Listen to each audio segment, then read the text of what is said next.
The plant of the week is chokeberry or Aronia berry. This North American native is an underutilized plant in the landscape. In my landscape designs, I try to use as much as I can.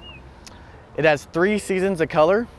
First, in the spring, it has a white bloom that covers the plant. These white blooms are a great source of pollination for butterflies, moths, and native bees. Second, in the summer, the plant is loaded with dark purple berries.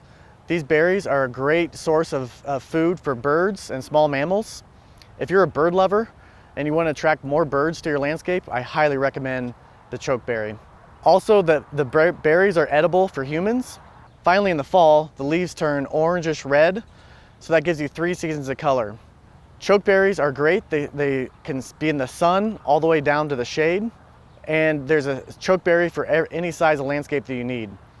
You have the Autumn Magic chokeberry that gets 6 foot tall, 6 foot wide. You have the Iroquois Beauty chokeberry that gets 3 foot tall, 4 foot wide. And you have the Low Scape Mound chokeberry that gets 2 foot high, 2 foot wide. And now throwing it over to Gannon for the weather.